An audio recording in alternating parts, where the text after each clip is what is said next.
이제 차셨음 로마서 1장 18절부터 제가 봉독해 드리겠습니다. 하나님의 진노가 불의로 진리를 막는 사람들의 모든 경건하지 않음과 불의에 대하여 하늘로부터 나타나느니 이는 하나님을 알만한 것이 그들 속에 보임이라. 하나님께서 이를 그들에게 보이셨느니라. 창세로부터 그의 보이지 아니하는 것들 곧 그의 영원한 능력과 신성이 그가 만드는 만물에 분명히 보여 알리게 졌나니 그러므로 그들이 핑계하지 못할지니라. 하나님을 알되 하나님을 영화롭게도 아니하며 감사하지도 아니하고 오히려 그 생각이 허망하여지며 미련한 마음이 어두워졌나니 스스로 지혜 있다 하나 어리석게 되어 썩어지지 아니하는 하나님의 영광을 썩어질 사람과 새와 짐승과 기어다니는 동물 모양의 우상으로 바꾸느니라.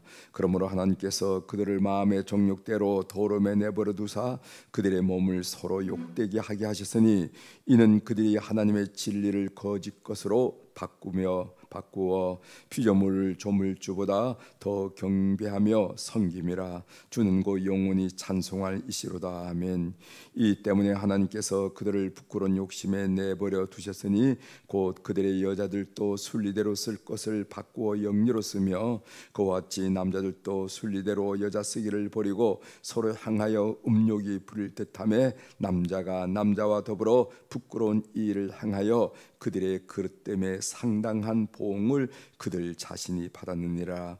또한 그들이 마음에 하나님 두기를 싫어하며 하나님께서 그들을 그 상실한 마음대로 내버려 두사 합당하지 못한 일을 하게 하셨으니 곧 모든 불의, 추악, 탐욕, 악의가 가득한 자요 시기, 살인, 분쟁, 시기, 사기, 악독이 가득한 자요 수군수군하는 자요 비방하는 자요 하나님께서 미워하시는 자요 능욕하는 자요 교만한 자요 자랑하는 자요 악을 도모하는 자요 부모를 거역하는 자요 우매한 자요 배약하는 자요 무정한 자요 무자비한 자라. 그들이 이 같은 일을 행하는 자는 사형에 해당한다고 하나님께서 정하심을 알고도 자기들만 행할 뿐 아니라 또한 그런 일을 행하는 자들을 옳다 하느니라. 아멘. 32절까지 함께 읽겠습니다.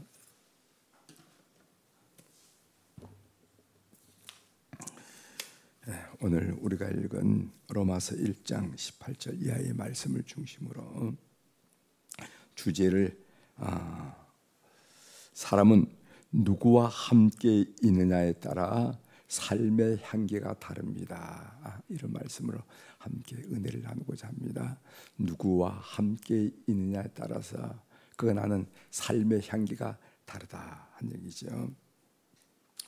우리가 살고 있는 세상에는 크고 작은 문제들이 산적해 있어요.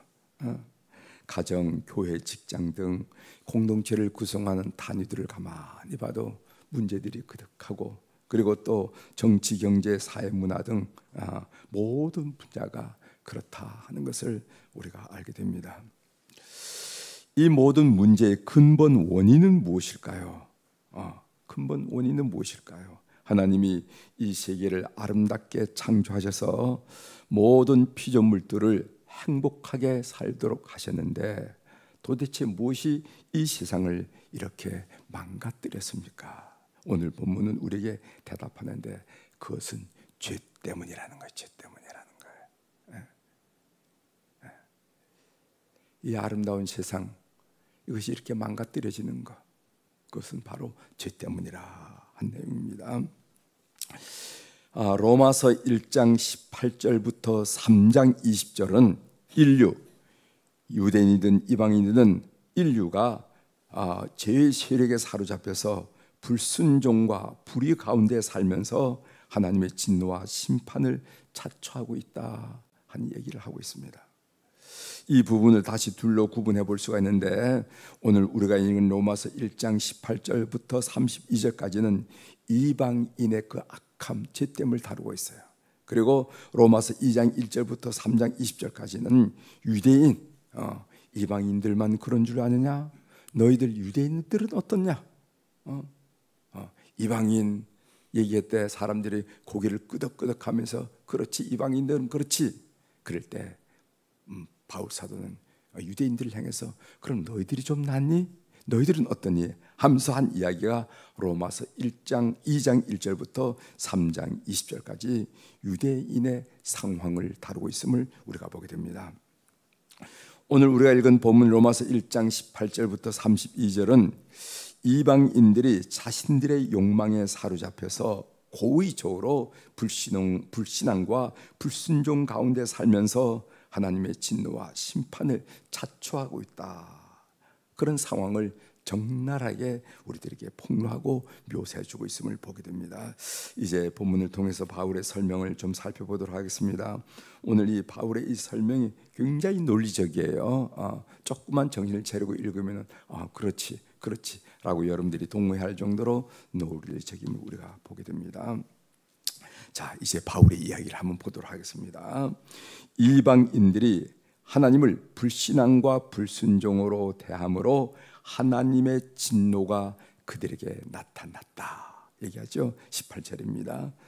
하나님의 진노가 불의로 진리를 막는 사람들의 모든 경건하지 않음과 불의에 대하여 하나님으로부터 나타나나니.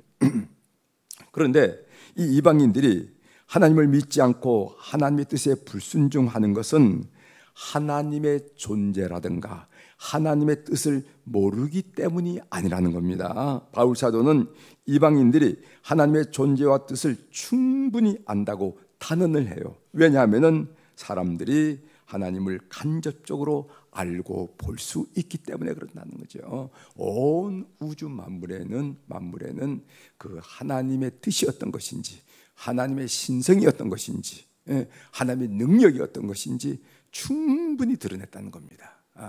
고의적으로 짐짓 애면해서 그렇지 다 알 수 있다는 겁니다. 그 말씀 20절에 나오죠. 창세로부터 그의 보이지 아니하는 것들 곧 그의 영원하신 능력, 하나님의 영원하신 능력과 신성이 그가 만드신 만물에 분명히 보여 알려졌나니 그러므로 그들이 핑계하지 못할지니라. 하나님의 진노를 받더라 또 핑계하지 못한다는 겁니다. 난 몰랐는데요 이렇게 말은 못한다는 거죠. 왜? 자연에 이미 이걸 우리가 자연계시라고 그러죠. 자연계시. 자연이 이미 하나님의 신성, 하나님의 능력이 다 나타났다는 겁니다. 그렇죠. 우리가 조그만 관심을 가지면요 우주만 보더라도 놀랍죠. 그 수많은 항성, 수많은 위성들, 위성들이 어떻게 서로 부딪히지 않고 서로 끌어당김 인력을 가져서 이 우주 이 만물을 이렇게 이 유지를 하는 겁니까? 이것도 한두 해도 아니고.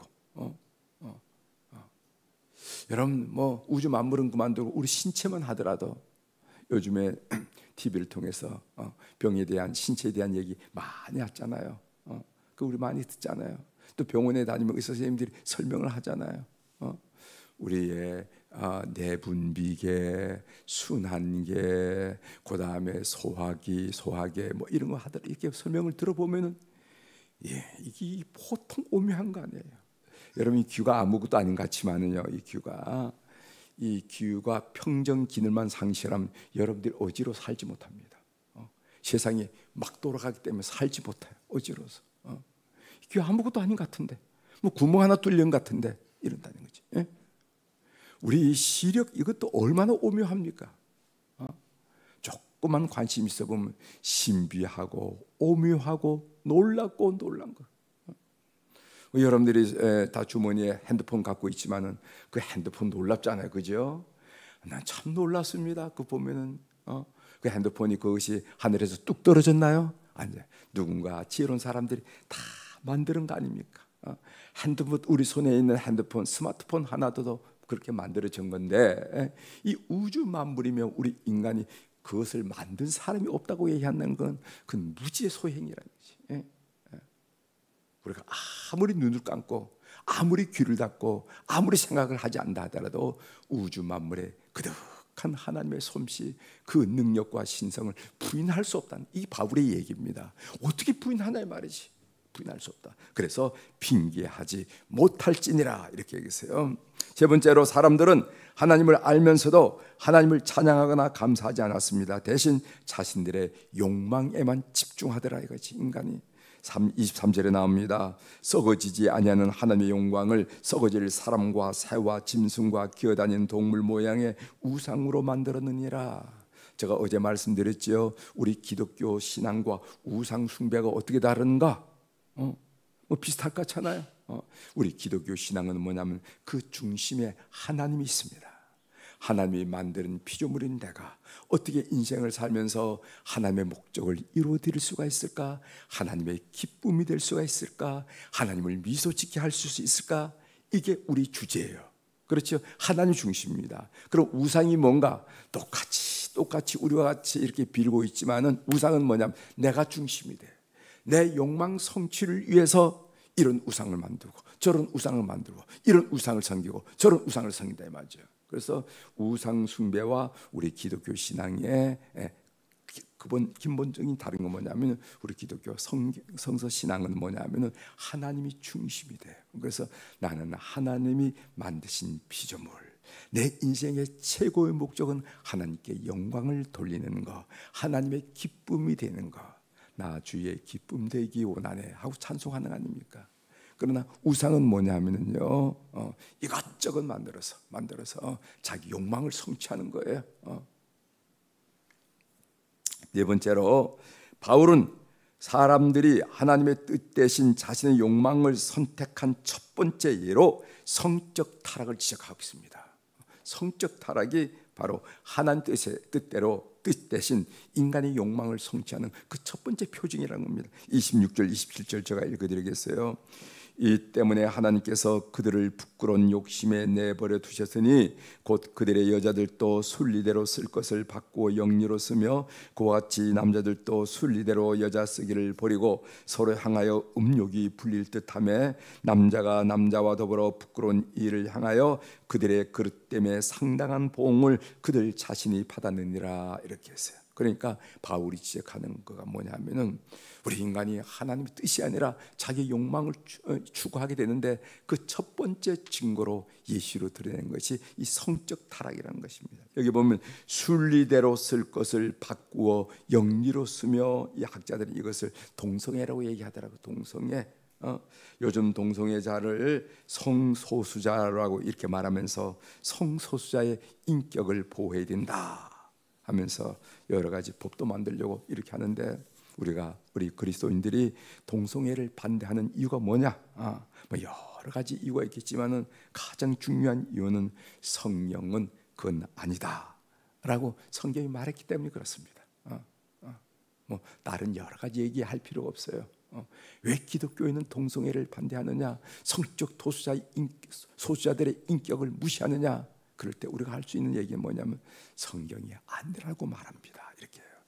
여러분 창세기 19장에 보면 여러분이 잘 알다시피 소돔과 고모라 성의 멸망이 나옵니다.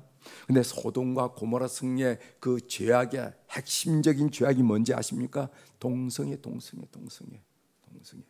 그래서 영어로 소도마이트, 소돔 사람들, 이 소도마이트라 하는데 그 소도마이트를 여러분 사진에 찾아보면 뭐라고 하면 동성애자 이렇게 나옵니다. 해석으로 동성애자. 그 소돔과 고모라 성의 그 가장 큰 핵심이 동성애라는 겁니다. 이 성적 타락으로 그것이 바로 하나님의 유황불의 심판을 받았다는 것입니다. 왜 우리나라를 그런 나라를 만들어야 됩니까? 왜 우리나라를 그런 나라를 만들어야 되냐 그죠? 그 다음에 이어져 나오는 29절부터 32절은 이방인들이 마음에 하나님을 두기 싫어함으로 맺는 타락의 열매입니다. 우리가 성령님을 우리 마음속에 모실 때 성령의 열매를 맺는 것처럼 하나님 두기를 싫어할 때 그 삶이 그대로 끝나는 것이 아니라 열매를 맺더라는 겁니다. 그 열매가 29절부터 32절에 나오는데 인격적인 타락의 열매가 뭐가 나오는가? 불의, 추악, 탐욕, 악의, 시기, 살인, 분쟁, 사기, 악독 이렇게 나오는 거예요. 그 다음에 사회적 타락의 열매가 뭔가? 수군거림, 비방, 능욕, 교만, 자랑, 악을 도모, 부모거역, 우매, 배약, 무정, 무자비 이런 것들이 나타나는 거예요. 그러니까 인격 속에서 드러나는 거와 이 관계 속에서도 이런 일들이 많다라는 거죠. 이것이 바로 인간이 하나님 두기를 거부하고 타락했을 때 맞는 현상인데, 그 현상을 우리가 정확하게 목도하고 있습니다. 내 자신을 통해서, 우리 사회를 통해서 목도하고 있다는 거죠. 불신앙이 이것들의 근본 원인이라. 다시 말한다면 마음에 하나님 두기를 거부하고 하나님 두기를 싫어하는 불신앙이 바로 오늘 여기 제가 말씀드린 인격적 타락과 사회적 타락의 근본 원인이라, 이런 거예요. 그래서 우리가 잘 믿든 못 믿든 간에, 우리가 하나님을 우리 마음속에 모시고 산다, 신앙생활을 한다는 것이 얼마나 위대한지 몰라요. 사실은 이거는 뭐 공부를 엄청나게 한 것보다 위대하고 돈을 엄청나게 벌었던 사람보다 위대하고 사회생활을 엄청나게 잘했던 사람보다 위대한 것이 마음속에 하나님을 모시고 사는 성도들의 삶이라고 저는 확신하고 있습니다. 이런 이야기가 있어요. 페르시아의 한 나그네가 한 덩이의 진흙을 발견했습니다. 그런데 진흙에서 향기로운 냄새가 나왔어요. 진흙을 이렇게 맡아보니까 진흙의 냄새가 날 수 있지 않겠어요? 향기로운 냄새가 나요. 그래서 이 나그네가 진흙에게 물어봤습니다. 너는 바그다드의 진주냐? 그랬더니 진흙이 난 아니라고 대답했어요. 그럼 너는 인도의 사향이냐? 그 향품 사향이냐? 그랬더니 그것도 아니라 그럽니다. 그럼 너는 무엇이냐? 나는 한 덩이의 진흙일 뿐입니다. 이렇게 해요. 그런데 어때서 너에게 그런 향기가 나느냐? 그랬더니까 이 진흙이 뭐라고 대답하냐면 나는 백합화와 함께 오래오래 살았습니다. 백합화 알죠? 진한 향기가 나는 백합화. 진흙에서 그런 향기가 나는 이유는 뭐냐면 백합화와 더불어 오래오래 살았기 때문에 그런 향기가 난다. 이렇게 때문이었다고 이렇게 대답을 했다는 거죠. 사람은 누구와 함께 있느냐에 따라서 삶의 향기가 다릅니다. 어쩌면 그렇게 다른지 몰라요. 여러분 다 똑같은 것 같지만은요, 여러분들이 품어내는 향기가 다 다릅니다. 그리고 사람들 그것을 맡고 있어요. 당신이 이런 향기를 품기는군요. 당신 저런 향기를 품기는. 우리에게서 예수의 향기가 나려면은 예수와 함께 있어야 됩니다. 그렇죠? 우리가 아무리 성도라 할지라도 세상에 빠져 있으면은 예수님의 향기가 절대로 나오지 않아요.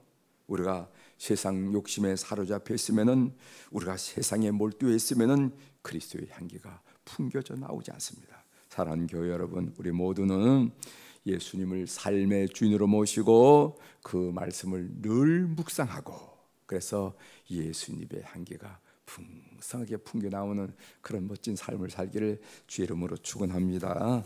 기도하시겠습니다. 하나님 아버지, 오늘 바울 사도께서 로마서를 통해서 멋지게 논리적으로 전개하고 있는 그 모습들을 우리가 읽으면서 묵상한 내용을 함께 나누며, 인간은 향기를 피우는 존재라는 것도 우리가 함께 새길 수 있도록 도와주시오니 감사합니다. 예수님 모시고 그 말씀 늘 묵상하면은 나도 모르고 남도 모르게 내 속에서 예수의 향기가 품어 나오고, 세상 욕망에 찌들어 있거나 세상 욕망으로 자나깨나 가득해 있으면 나도 모르고 남도 모르는 사이에 귀한 세상 냄새가 난다는 것을 우리가 알게 됩니다. 오늘 이 새벽에 난 우리 모든 교우들로 하여금 예수님을 묵상하고 예수님 말씀을 늘 묵상함으로 말미암아 그리스도의 아름답고 향기로운 향기를 품어내는 하늘 백성들 다 될 수 있도록 도와주옵소서. 그래서 당신에게는 예수의 향기가 납니다 라는 이야기를 내 스스로가 아니라 주변 사람으로부터 많이 들어 우리 하나님께 영광을 올려드리는 하나님 사람들 다 될 수 있도록 은총을 베풀어 주옵소서. 오늘 또 우리 사랑하는 교우들이 주님 앞에 귀한 물질 올려드렸습니다. 귀하고 귀한 물질, 우리의 땀과 우리의 애씀과 우리의 눈물과 우리의 그 하는 그 분주한 발걸음을 상징하는 이 귀한 물질을 주님 앞에 올려드리고, 주님을 나의 주님으로 고백하는 우리 성도들을 오늘 이 새벽에도 기억하여 주시옵소서. 그래서 우리 앞서 가시는 주님, 우리 삶에 개입하시고 간섭하신 주님, 때때로 격려하시고 때때로 부추겨 주시고 때때로 비전 주시고 때때로 희망을 주신 우리 주님과 더불어 승리하는 교우들이 되도록 역사하여 주시옵소서.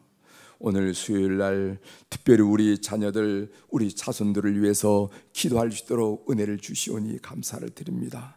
해외에서 직장 생활로, 그리고 또 사업으로, 또 학문으로 부모님의 슬하를 떠나 있는 우리 자손들이 많이 싸우니 주께서 기억하여 주시고, 비록 우리가 가치는 잊지 못한다 하더라도 하나님이 늘 함께 하심으로 그 삶의 자리에서 늘 승리하게 하시고 30배, 60배, 100배의 결실을 얻을 수 있도록 은혜를 베풀어 주옵소서.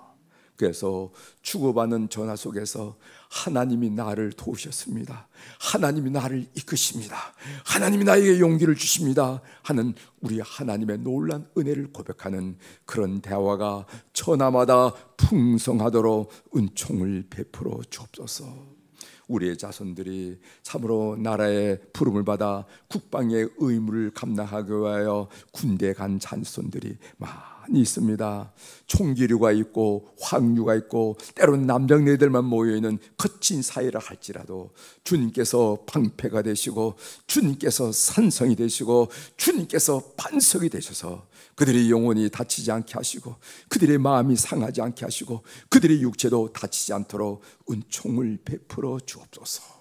좋은 지관들 만나고 좋은 전후 동료들을 만나서 2년 동안의 그 기간이 허송세월, 허비된 세월이 아니라 그들의 삶에 있어서 참으로 요긴하고 중요한 시간으로 훈련받고 다듬어지는 그런 시간으로 축복하여 주시옵소서. 하나님 아버지, 우리의 자녀들 이제 고3짜리들이 이제 한 4, 5개월 남았습니다. 대학 문을 두드리면서 마지막 긴장과 최선을 다하는 그들에게 집중력과 건강과 의지와 또 믿음을 허락하여 주셔서 그들이 목표한 바를 넉넉히 이루어갈 수 있도록 은총을 베풀어 주옵소서. 그들이 공부하는 가운데서도 하나님이 개입하시고 하나님이 도와주시고 하나님의 이끄심을 느낄 정도로 우리 모든 자손들을 기억하여 주옵소서.